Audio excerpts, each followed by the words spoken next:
11e délibération avenant au marché de maîtrise d'œuvre du gymnase des Commets. C'est M. Bonin qui va vous traiter ce sujet. Merci, Monsieur le maire. Vu le Code général des collectivités territoriales, vu le marché de maîtrise d'œuvre pour la construction du gymnase des Commets, signé avec un groupement commun dont le mandataire est le cabinet Rocheteau-Saillard, considérant que l'un des co-contractants, l'entreprise Iosis Centre-Ouest, initialement OTH Ouest, change de dénomination pour devenir Aegis Bâtiment Centre-Ouest, vu l'avis favorable de la Commission des finances du 17 septembre, ayant entendu l'exposé du rapporteur, le conseil municipal, après en avoir délibéré, autorise Monsieur le maire ou moi-même à signer l'avenant ayant pour objet le changement de dénomination de l'entreprise Iosis Centre-Ouest en Aegis Bâtiment Centre-Ouest. C'est simplement un changement de dénomination de l'entreprise, de façon à ce qu'on soit dans les clous juridiquement. Oui, c'est une manœuvre que nous faisons fréquemment lorsqu'il y a un changement de nom de société. Avez-vous des remarques ou des questions? Non, donc je le soumets à votre vote. Y a-t-il des gens qui sont contre, qui s'abstiennent, qui est pour? À l'unanimité, donc je vous en remercie. Bilan annuel des acquisitions et cessions immobilières, exercice 2011, excusez-moi, la parole est à Monsieur Thomas. Voilà, donc comme chaque année, nous devons constater le bilan des acquisitions et cessions immobilières opérées sur notre commune lors de l'exercice précédent. Donc en 2011, nous avons acquis pour l'euro symbolique un terrain auprès de l'EDF de 109 mètres carrés et nous avons cédé 2 terrains en zone artisanale Ferme-Neuve, 2002 mètres carrés à la SCI Amandine pour 35 915 € et 1625 mètres carrés à M. Rivière Dominique pour 9 152 €. Ok, des remarques, non, hein, il faut donc que nous constations donc, que ça a été donné donc, au conseil municipal. Je pense que nous sommes tous d'accord. Nous allons avoir une 13e délibération qui va être aussi traitée par M. Thomas sur le budget communal, décision modificative numéro 2, budget principal. La parole est à M. Thomas. Merci, Monsieur le maire. Donc, sur cette délibération modificative numéro 2, il convient de constater donc en fonctionnement une inscription supplémentaire de 7 000 € de recettes, 3 000 € qui proviennent de la taxe sur les terrains devenus constructibles et 4 000 € de subventions pour l'organisation des élections. Ce qui nous permet d'inscrire 3 000 € de dépenses supplémentaires pour les fournitures aux ateliers et de doter de 4 000 € au budget annexe maison de santé afin de financer la taxe archéologie. En investissement, les recettes supplémentaires s'élèvent à 20 000 € de fonds de compensation de TVA, permettant de provisionner le même montant en ligne subvention façade, aide aux particuliers. À noter également sur cette DM une réaffectation comptable en opération d'ordre de 8 000 €. Il vous est donc proposé d'approuver la présente décision modificative qui s'équilibre en dépenses et recettes à hauteur de 35 000 €. Juste une petite précision sur la manipulation, j'allais dire, du 65, hein, du 657 363 sur la taxe archéologique. C'est tout simplement parce que ces fonds étaient prévus depuis le départ, mais comme on a ouvert un budget annexe pour la maison de santé pluridisciplinaire et qu'on l'a fait au centime près au plus juste, on prend sur les fonds du budget principal qui sont réservés à ce type d'opération pour le remettre sur le budget annexe. Hein, donc il n'y a pas de dépenses supplémentaires par rapport à ce qui était prévu initialement. C'est tout simplement une réaffectation qui est d'un compte sur un autre. Hein, donc je le précisais parce que je sais qu'il y avait eu des questions dans ce domaine-là. Voilà. Avez-vous des questions ou des remarques ? Non, donc je le soumets à votre vote. Y a-t-il des gens qui sont contre, qui s'abstiennent, qui est pour? Cette abstention va être une voix pour. Je vous en remercie.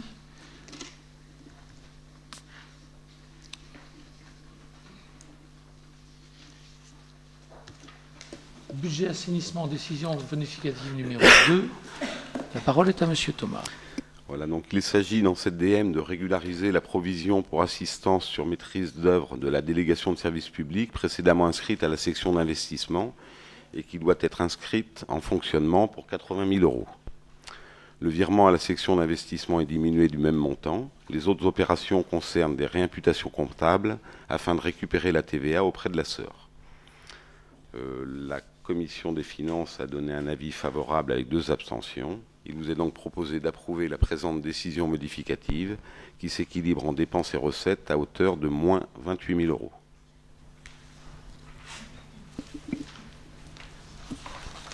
Remarque, Monsieur Demy. Oui, juste, je voudrais qu'on me reprécise à quelle finalité on destine les 80 000 euros, parce que si c'est de l'assistance à contrat de délégation de service public, 80 000 euros, ça fait beaucoup. Donc, la finalité du paiement, c'est quoi, là? Parce que, bon, on a posé la question en commission, on a dit c'est un virement de la section d'investissement en fonctionnement, je le vois bien, mais pour faire quoi? Parce que assistance contrat, ça paraît lourd, 80 000 euros. Alors c'est vrai, je suis assez d'accord avec vous. Hein, les DSP, enfin les assistances à contrat à l'heure actuelle sont assez onéreuses. Je ne pense pas qu'on atteindra ce chiffre-là. C'est aussi un chiffre qui est un chiffre de prudence. Ceci dit, on a une DSP relancée, qui est une DSP qui est lourde. Hein, et qui demande un accompagnement qui est d'ailleurs obligatoire. Hein, et donc on va demander une assistance à contrat. Sur quel domaine? Sur le DSP, la délégation de service public, hein, de l'assainissement, puisque le contrat est arrivé à terme. Donc, si vous voulez, il faut relancer un marché qui est excessivement lourd, très technique, et qui demande en particulier, donc, si vous voulez, la mise au point d'un cahier des charges, des choses comme ça, donc qui sont assez lourdes. Alors, je suis persuadé qu'on n'atteindra pas les 80 000. Bon, mais on les inscrit pour être sûr de pouvoir répondre assez rapidement au marché, étant donné que on a derrière une obligation de ce contrat de DSP. D'accord. Mais c'est vrai que les assistances, je trouve que oui, c'est très cher, mais bon, voilà. C'est pas seulement dans ce domaine-là. Et c'est pas toujours efficace. On l'a vu notamment dans l'appel d'offres, par exemple, pour la restauration. Oui. Entre nous. Je cherchais à m'énerver là, à me faire monter la tension. Ouais, j'ai été particulièrement mécontent de l'insuffisance, j'allais dire, du cabinet qui nous avait accompagnés là-dessus. Bien. D'autres questions ou remarques? Non. Donc je le soumets à votre vote. Y a-t-il des gens qui sont contre? Qui s'abstiennent? Qui est pour?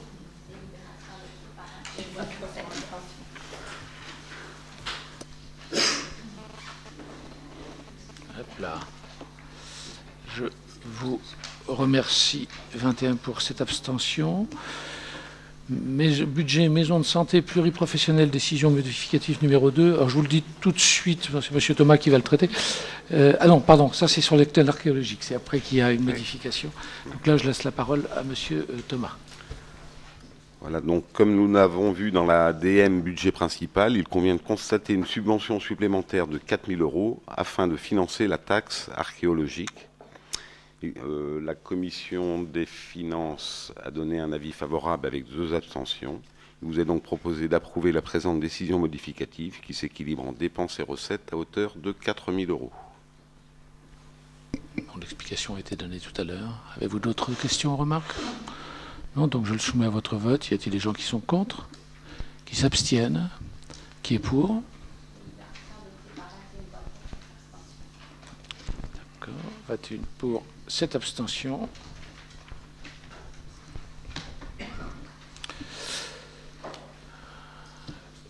Nous avons donc la 16e délibération qui va être traitée par Madame Reculot sur la subvention exceptionnelle à l'association AGESCAL. Excusez-moi, Madame Reculot, la parole. Merci, Monsieur le maire. Vu le Code général des collectivités territoriales et la demande de l'association l'AGESCAL, l'association gestionnaire des écoles secondaires catholiques luçonnaises, sous le statut associatif loi 1901, sollicitant l'octroi d'une subvention exceptionnelle de 230 € pour l'acquisition d'une plaque commémorative. Vu l'avis favorable de la Commission des finances du 17 septembre 2012, ayant entendu l'exposé de son rapporteur, le Conseil municipal, après en avoir délibéré, accorde une subvention exceptionnelle de 230 € à l'association l'AGESCAL et dit que les crédits sont inscrits dans le budget. Voilà, il s'agit de mettre en avant une sœur qui a caché, en particulier des Juifs pendant la Deuxième Guerre mondiale, et ça dans des conditions donc qui étaient très dangereuses et qui est d'origine luçonnaise. Donc on lui rend hommage à travers donc cette plaque. Avez-vous des remarques ou des questions? Oui. Le maire. Oui. Bon, je souscris tout à fait à cela. En revanche, il m'aurait plu d'avoir quelques petites précisions. Où va se trouver cette plaque commémorative? Et cette subvention de 230 €, quelle est sa proportion par rapport au coût total de l'opération? Je crois que c'est très bon d'ajouter ça. Alors, bonne question. Puisqu'il s'agissait donc d'une sœur ursudine, elle est dans la chapelle donc des Ursulines qu'elle a connue, puisque en fait c'est quelqu'un qui a été la mère supérieure qui a dirigé Sainte-Ursule. Voilà, donc c'est à cet endroit-là, et le montant est de 50% de la totalité de la plaque. Bon, ceci dit, c'était une Luçonnaise qui a fait un acte héroïque, comme on aurait aimé en voir beaucoup, donc voilà, ça. Ouais. D'autres remarques ou questions? Non, donc je le soumets à votre vote. Y a-t-il des gens qui sont contre? Qui s'abstiennent? Qui est pour? Unanimité, donc je vous en remercie. Subvention exceptionnelle à l'association du quartier du Bourgneuf. Ceci va être traité par Monsieur Bonin. Vu le Code général des collectivités territoriales, l'association du quartier du Bourgneuf a pour objectif d'assurer la mise en valeur de l'ensemble de ce quartier à Luçon. Vu la demande de l'association sollicitant l'octroi d'une subvention exceptionnelle de 250 € de fonctionnement pour sauvegarder l'environnement et promouvoir le patrimoine de ce quartier, vu l'avis favorable de la Commission des finances du 17 septembre 2012, le Conseil municipal, après en avoir délibéré, accorde une subvention exceptionnelle de 250 € à l'association du quartier du Bourgneuf et dit que les crédits sont inscrits dans le budget en cours. Voilà, c'est la subvention qu'on octroie en règle générale à la création d'une association. Voilà. Des remarques ou des questions? Non, donc je le soumets à votre vote. Y a-t-il des gens qui sont contre? Qui s'abstiennent? Qui est pour? Unanimité, donc je vous en remercie.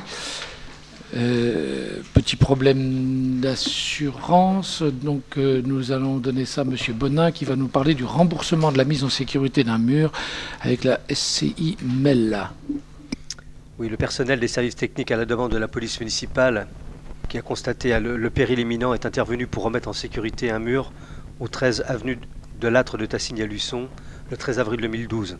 Cette propriété appartient à la SCI MEL. Le temps passé par les employés municipaux a été estimé à 22 heures. 22 heures pour un agent de catégorie C et 3 heures pour un cadre A. Le coût pour les services de la ville est donc le suivant. Donc 22 heures à 25 € et 3 heures à 50, donc un total de 700 €.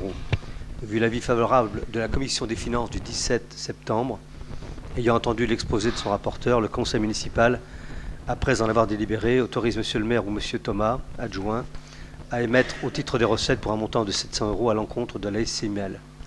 Alors c'est un mur donc dans une enceinte, dans une propriété, et qui jouxte en fait une résidence, enfin un quartier résidentiel.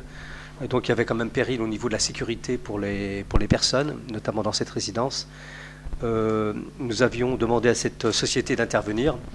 Au bout d'une semaine, bien évidemment, il n'avait toujours pas répondu à l'appel. Le mur s'est effondré de lui-même. Il a fallu bien sûr après sécuriser le site, d'où le temps passé par les services municipaux et la facturation qui en découle. Voilà. Oui, Monsieur Bonin, ce mur, en ce moment, il est complètement par terre. Oui. Alors, je vois que les cadres, ils ont mis 3 heures pour analyser le mur et 22 heures pour pouvoir le démolir. Bah, je suis pour, hein, mais ça me paraît un petit peu extraordinaire, ça. On n'a pas démoli le mur. Le mur s'est effondré de lui-même. Oui, bah, vous avez mis 22 heures pour pouvoir mettre les pierres. Vous avez fait ça en tractopelle ou avec quelque chose d'autre? Non, le mur s'est effondré de lui-même, donc on n'a pas écrasé le mur. C'est sécuriser le site en mettant des barrières. 22 heures pour pouvoir... Des barrières de sécurité. Des barrières de sécurité, ouais. Ils ne sont pas partout, c'est des barrières de sécurité. Hein. Si, non mais... et 3 heures, pourquoi? Parce qu'il a fallu venir, donc 3 heures, fois. Non mais dès l'instant, c'est comme une... Ah c'est comme pour un docteur, non mais lorsque tu vas chez un médecin, tout de suite on compte 1 heure. Donc là, il y a un cadre qui est allé. Non mais bon, de toute façon on ne peut pas s'énerver là-dessus. Un cadre est allé. Mais ça me paraît gros, nous sommes allés à 3 reprises sur le site. Bah, je fais des cadres, passe 3 heures pour pouvoir essayer d'analyser un mur qui est tombé par terre. Et ensuite on met 22 heures pour pouvoir. Nous sommes allés 3 fois de suite sur le site donc pour évaluer la dangerosité. Donc il a fallu un cadre supérieur pour évaluer ça. Et ensuite, les agents de la ville, 22 heures, parce que les grilles de chantier se portent pas, je veux dire, un seul homme ne porte pas les grilles de chantier, il faut être minimum 3. Il y a environ 100 mètres linéaires de grilles de chantier qui ont été mises en place. Hein. C'est pas un périmètre de 10 mètres linéaires. Je suis pas contre, mais bon, c'est un travail énorme. Mais enfin, il faut quand même reconnaître le travail des agents à travers ça. Hein. Là, justement, je crois qu'il y a une grosse difficulté. Il y a une petite chose aussi, c'est que sur les heures du cadre A, il faut savoir que les interventions dans ces cadres-là doivent être encadrées d'un point de vue juridique, parce qu'on ne peut pas faire n'importe quoi chez privé n'importe quand. Donc il y a eu des interventions donc, des services juridiques qui sont aussi des cadres A. Il y a eu intervention donc d'un point de vue technique. Il n'y a eu quand même pas que cette intervention-là. Et les 22 heures, je ne suis pas surpris, hein, parce qu'il y a eu plusieurs allers-retours, il y a eu des visites, il y a eu donc il a fallu analyser. Donc c'est vrai que ça a pris du temps. C'est vrai que ça a pris du temps, je le reconnais, mais les heures ont été comptées par les services techniques eux-mêmes. Hein. Et j'ajouterais que ça a été fait dans des conditions pas terribles, parce qu'il tombait des tornades pendant cette semaine-là. Donc merci aux agents municipaux. Voilà, d'autres remarques ou questions? Non, donc je le soumets à votre vote. Y a-t-il des gens qui sont contre? Qui s'abstiennent? Qui est pour? Merci. Je rajouterais, on aurait fait faire ça par une entreprise privée, les 700 €, je crois qu'on les aurait largement dépassés. Monsieur le maire, là, je ne suis pas tellement d'accord, parce que j'ai quand même amené un maçon qui a une entreprise, avec un tractopelle, comme vous faites la réflexion, avec un tractopelle et non, mais ainsi de suite. Il n'y a pas eu de tractopelle. On avait pour pouvoir mettre en place, parce qu'on l'a vu, c'est simplement mis en tas, hein, c'est donc il est tombé. En une journée, il l'aurait fait. Hein. C'est tout ce que je peux vous dire. Mais on n'est pas intervenu sur le mur, ça fait une demi-heure qu'on dit que Non, c'est une mise en sécurité. Chantier pour sécuriser le site. Ça n'a rien à voir. Bon. 19e délibération, fixation d'un seuil minimum pour le recouvrement des recettes par voie de saisie-vente, décision donc financière qui va être traitée par Monsieur Thomas. Merci Monsieur le maire.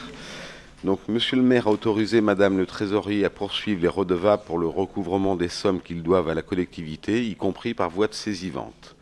Un seuil minimum est à fixer pour ce type de poursuite. En matière de recouvrement d'impôts en Vendée, ce seuil est de 400 €. Donc la commission des finances a donné un avis favorable le 17 septembre 2012.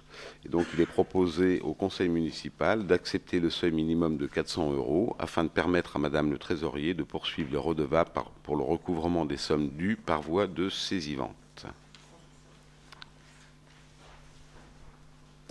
Voilà, bon.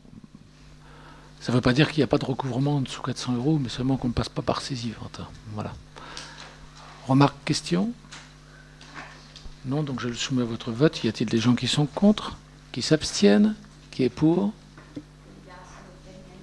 Unanimité, je vous en remercie. 20e délibération. Maison de santé pluriprofessionnelle à Luçon sur le territoire de la communauté de communes du Pays-Né de la Mer et du bassin de vie. Modification du plan de financement prévisionnel. Je vais laisser M. Bonin en parler. Je voudrais juste dire, avant qu'on fait ça, parce que c'est en fait à la demande de la préfecture, puisque vous avez la partie DETR, hein, donc de l'État, de 200 000 €, qui pour l'instant n'a pas été instruit au niveau de l'État. Et comme c'est quelque chose qui arrive dans un budget qui est un budget annuel, comme il n'a pas déposé, ils nous ont demandé de le retirer cette année pour pouvoir le remettre l'année prochaine. Donc c'est une écriture technique. Voilà, la parole est à M. Bonin. Merci, Monsieur le maire. Donc, le projet d'implantation d'une maison pluridisciplinaire professionnelle à Luçon se situe à l'échelle de notre bassin de vie, dans la logique d'un enjeu de territoire et de cohérence de l'action des professionnels de santé. Le territoire couvert par la future maison de santé pluriprofessionnelle rayonne sur 15 km, englobe la totalité des communes de notre communauté de communes, celle du Pays de la Mer, ainsi que 10 autres communes isolées ou regroupées au sein d'une autre intercommunalité. Le diagnostic de territoire montre sans contestation l'intérêt de cette structure médicale pour la population, les professionnels de santé et les élus soucieux du développement sanitaire du territoire.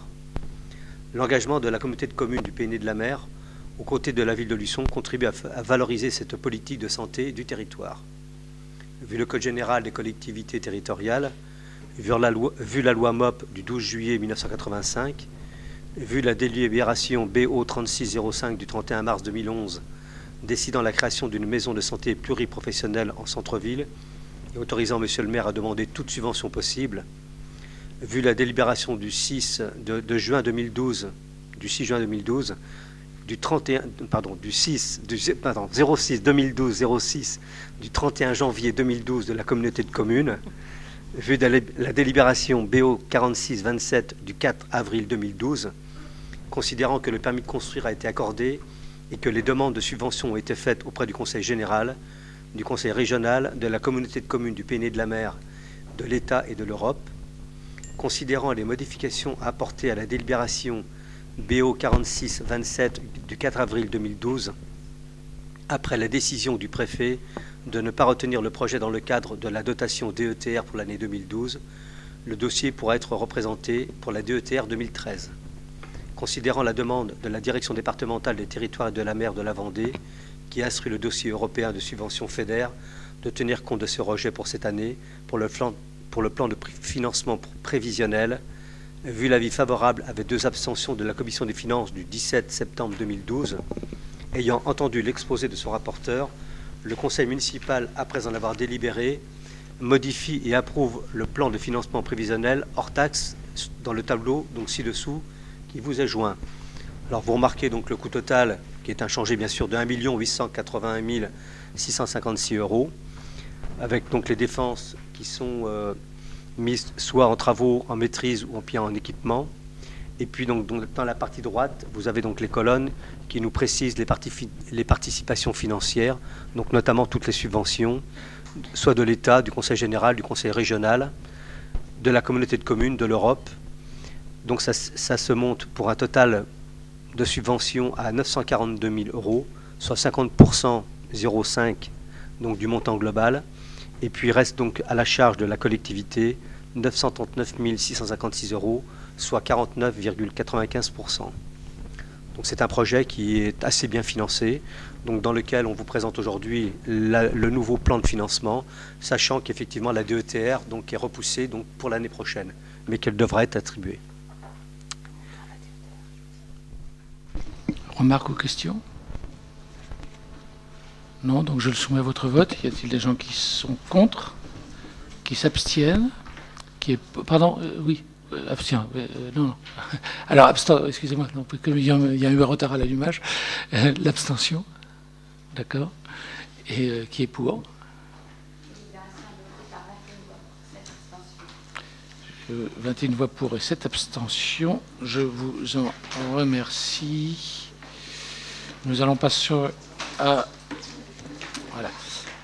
l'école des sports, convention de mise en œuvre des activités d'animation sportive, qui est notre 21e délibération, qui va être traitée par Monsieur Edouin. Merci Monsieur le maire.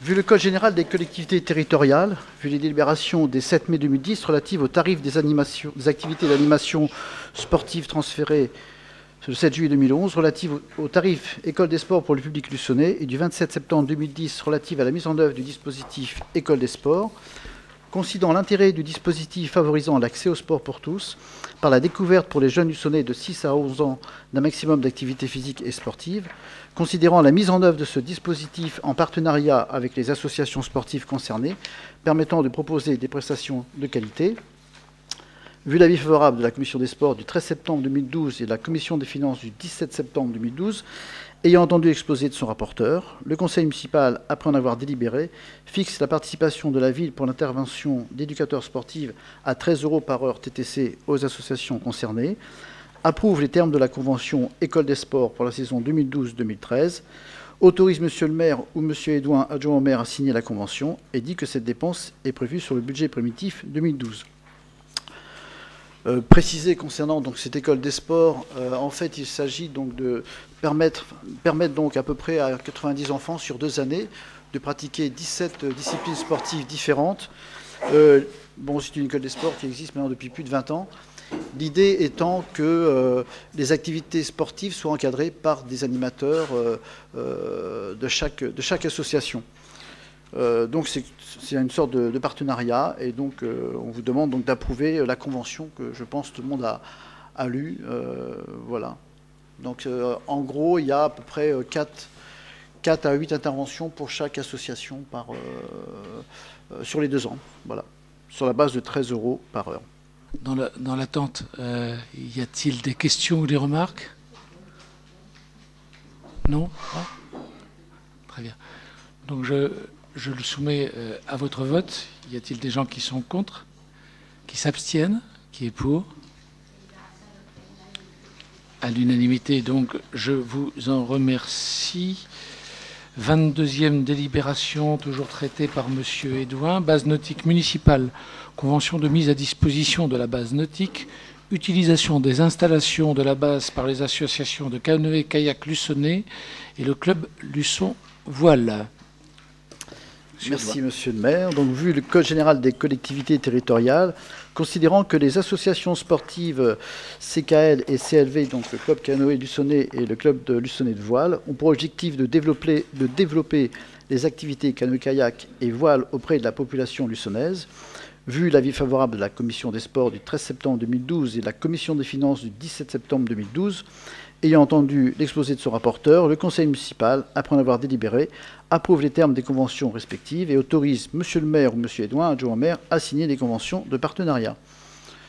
Donc il s'agit effectivement, la convention a été revue concernant à la fois la mise à disposition donc de la base nautique au niveau des guiffettes, qui prend en compte aussi l'arrêté concernant le plan d'eau, et puis aussi le règlement intérieur dû à la mise à disposition, entre autres, du matériel et puis de la bonne utilisation donc, des locaux. Voilà. Donc ça concerne 2 associations sportives. Des remarques ou des questions? D'accord, donc je le soumets à votre vote. Y a-t-il des gens qui sont contre? Qui s'abstiennent? Qui est pour? À l'unanimité, je vous en remercie. Nous attendions tous avec impatience la 23e délibération qui va être traitée par Madame Simonet. Intégration dans les nouveaux cadres d'emploi des assistants territoriaux d'enseignement artistique et des rédacteurs territoriaux. Mise à jour des tableaux des effectifs. La parole est à Madame Simonet. Merci Monsieur le maire. Rien que le titre est prometteur.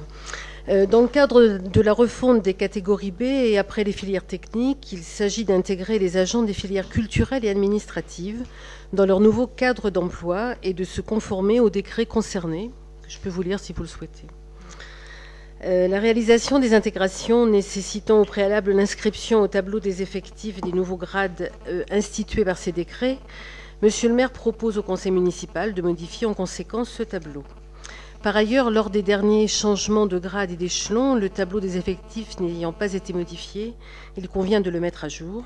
Vu l'avis favorable de la Commission des finances du 17 septembre 2012 ayant entendu l'exposé de son rapporteur, le conseil municipal, après en avoir délibéré, ferme les emplois vacants comme indiqué ci-dessous et crée 2 emplois d'assistants d'enseignement artistique principaux de 2e classe, un emploi de rédacteur principal de 2e classe, un emploi de rédacteur principal de 1re classe, décide de modifier le tableau des emplois ainsi proposés joint en annexe 6, autorise Monsieur le maire ou moi-même a signé les arrêtés d'intégration correspondants et dit que les modifications concernant les intégrations ainsi décidées prennent effet à la date du 1er avril 2012 pour le cadre d'emploi des assistants d'enseignement artistique et à la date du 1er août 2012 pour le cadre d'emploi des rédacteurs territoriaux, dit que les crédits nécessaires sont affectés au chapitre 012.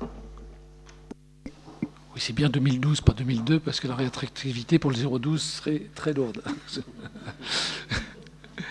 Avez-vous des remarques ou des questions? Je constate, Madame Simonet, que dans la filière technique par rapport à la base, il y a quand même une diminution de 11%. Donc c'est bon, on manque de personnel. Alors pouvez-vous me dire, m'expliquer quel est le temps standardisé pour y remplacer un éclairage public sur la ville de Luçon? Combien de temps qu'il faut? C'est fait par le CIDEV. Remplacer un éclairage public sur la ville. C'est fait par le CIDEV, ça. Mais c'est pas fait par la ville. C'est pas de la compétence de la ville. C'est pas du tout de la compétence de la ville, l'éclairage. Alors, on m'a dit d'aller voir le service technique de la ville. Qui transmet au CIDEV. C'est le CIDEV qui traite ça. Parce qu'il y a une lampe, il y a un endroit depuis le 2 mai qu'elle est toujours éteinte et personne ne bouge. Alors, il y a, sur les lampes qui s'éteignent et qui se rallument, je voudrais dire, bon, il y a le CIDEV a un contrat, donc de passage. C'est normal quand même avant de les prévenir. Monsieur Berdanos. Je crois que Monsieur le maire. Oui, mais je crois que Monsieur le maire te répond là. Monsieur Berdanos, c'est moi qui dirige le débat ici. Je vous réponds. Donc vous allez écouter. Je dis qu'il y a un plan donc qui est fait donc chaque année pour réviser donc les différentes lampes. Il y a un problème, c'est qu'ils allument, si vous voulez, les choses, et quelquefois, il y a des lampes qui s'éteignent au bout d'un certain temps, il faut qu'il soit chaud. Et c'est vrai que ça pose un certain problème. Dans ces cas-là, il faut venir nous le dire. Il peut y avoir plusieurs causes de panne sur des points lumineux, qui sont des causes d'installation, qui sont des causes de lampes, et tout ça donc est déterminé par le CIDEV. Mais ce n'est pas du temps de la ville, c'est du temps du CIDEV. Donc ça n'a rigoureusement rien à voir avec la délibération qui nous regarde aujourd'hui. Il est vrai qu'il est intéressant de pouvoir relever donc les problèmes qu'on pourrait avoir sur la voie publique de manière à ce qu'on puisse le relier au niveau du CIDEV. Mais nous ne sommes pas en maîtrise de pouvoir, nous, directement, gérer le temps d'intervention donc, du CIDEV. Donc ça, il faut le savoir. Hein. Et donc ça se passe comme ça. Voilà. D'autres remarques ou d'autres questions? Non? Donc je le soumets à votre vote. Y a-t-il des gens qui sont contre? Qui s'abstiennent? Qui est pour? Je vous remercie. 24e délibération taux de promotion au titre de l'avancement à l'échelon spécial. La parole est à Madame Simonet. Un échelon spécial est prévu par le décret numéro 2012-552 du 23 avril 2012 dans l'échelle 6 de la rémunération de la catégorie C. Comme cela a déjà été fait pour la filière technique, il convient d'étendre cet échelon aux autres filières et de déterminer le taux de promotion des agents pouvant être promus. Vu l'avis favorable du comité technique paritaire en date du 26 juin 2012, vu l'avis favorable de la commission des finances du 17 septembre 2012, ayant entendu l'exposé du rapporteur, le conseil municipal, après en avoir délibéré, fixe au titre de l'année 2012 le taux d'avancement à l'échelon spécial à 100% pour toutes les filières, sauf la filière technique, relevant de la catégorie C, dit que les crédits nécessaires sont inscrits au budget chapitre 012. Des remarques ou des questions? Non, donc je le soumets à votre vote. Y a-t-il des gens qui sont contre, qui s'abstiennent, qui est pour? Unanimité, je vous en remercie. Objectif zéro pesticide dans nos villes et villages du Pays de la Mer, validation de la charte d'engagement des communes. La parole est à Monsieur Gachet. Monsieur le maire présente le projet qui a été déposé en fin d'année dernière par la Clé du lait dans le cadre du contrat régional du bassin versant du lait. Ce dossier permettra d'obtenir des subventions de la région Pays de la Loire, mais aussi de l'agence de l'eau Loire-Bretagne. Ce projet a pour principaux objectifs 1. De réduire progressivement l'utilisation des pesticides par les communes du territoire avec pour objectif final le zéro pesticide. De contribuer à l'amélioration de la qualité de l'eau en luttant contre les pollutions phytosanitaires. De préserver la santé des agents, des collectivités, des administrés et des jardiniers amateurs. de sensibiliser le grand public sur les nuisances et coûts sur les sociétés consécutives à l'usage des pesticides. Ce projet est construit sur 3 ans et possède plusieurs étapes. La première est l'élaboration d'une charte d'engagement des communes qui précisera les objectifs du projet, les engagements des communes ainsi que ceux de la communauté de communes. Les communes, par l'intermédiaire de cette charte, s'engageront notamment à renoncer progressivement à l'usage des pesticides sur leur emprise communale pour atteindre à terme la suppression totale des substances actives. Une conférence de presse a été organisée le 25 septembre pour la signature de cette charte d'engagement en présence de l'ensemble des communes souhaitant adhérer à cette opération. Ayant entendu l'exposé de son rapporteur, le conseil municipal, après avoir délibéré, valide le contenu de cette charte et la démarche de signature de ce document. Autorise Monsieur le maire ou moi-même à signer toutes les pièces afférentes à ce dossier. Voilà, donc c'est un objectif ambitieux, mais la ville n'a pas attendu cette délibération pour agir. Nos jardiniers n'utilisent pratiquement plus de pesticides. Mais par contre, à partir de maintenant, cette charte a été signée le 25 septembre, on a un document officiel qui nous engage pour 3 ans déjà à ne plus utiliser du tout ces pesticides, mais il faudra mettre des solutions de remplacement pour arriver à avoir des villes, quand même des trottoirs et des rues qui soient à peu près propres et sans avoir trop d'herbe. Voilà l'objet de cette délibération. Voilà, bon, je pense que c'est pour la protection, hein, bien sûr, des nappes d'eau. Hein. Ça me semble une bonne chose. Ça va changer, et comme on commence à le voir, alors pas seulement à Luçon, hein, on voit ça dans beaucoup de villes. Ça va changer nos habitudes d'avoir des choses qui sont complètement dégagées d'herbe. Un des actes qui est préconisé, si vous voulez, dans ces chartes, c'est bien sûr l'arrachage mécanique par les riverains eux-mêmes. C'est-à-dire que, voilà, quand on en a la possibilité, pouvoir retirer le brin d'herbe qui est devant chez vous, est tout simplement un acte civique qui protège notre environnement. Voilà, c'est des petits actes quotidiens sur lesquels il faut s'attarder parce que c'est quand même la protection des nappes d'eau qui sont derrière. Alors je rappelle que désherber devant chez soi ne veut pas dire employer du phytosanitaire devant chez soi, parce que malheureusement on a vu ça, c'est-à-dire des gens qui du coup gentiment emploient des désherbants donc devant chez eux. Je rappelle que c'est interdit devant la loi. Parce que la loi ne s'applique pas qu'aux collectivités, elle est aussi aux individuels. Alors, la loi dit même que c'est 7 000 € d'amende et 2 ans d'emprisonnement. Je ne crois pas que le juge irait jusque-là, mais pour vous dire donc quand même que le législateur il tient beaucoup. Alors d'autant plus qu'en règle générale, quand un privé emploie du désherbant, il emploie des doses qui sont bien supérieures à ce qui était employé autrefois par les collectivités. Donc voilà, c'est des choses qu'il faut, c'est des choses donc, qui sont auxquelles il faut penser. La règle, elle est simple, c'est-à-dire que vous ne pouvez plus employer de phytosanitaire à partir de 1 mètre d'un bord de trottoir ou bien alors d'un avaloir. Et il faut tenir compte à la fois de la pente du terrain, enfin il y a une chose comme ça. Alors il a été fait des études comme celles que nous allons faire, par exemple à Saint-Hilaire-de-Riez, qui montrent que seulement 3% du territoire pourrait supporter des phytosanitaires selon les règles qui sont dictées par les lois sur l'eau. Donc 3% du territoire, vous imaginez que ce serait des frappes chirurgicales, si on peut parler comme ça, hein, qui sont impossibles à gérer donc par les espaces verts. Alors on en aura peut-être un peu plus, ce que je pense aussi, parce que Saint-Hilaire-de-Riez est particulier, mais ça veut dire qu'il faudra absolument abandonner donc cette idée d'employer des phytosanitaires sur des désherbants, pour désherber ou bien pour traiter contre certains nuisibles.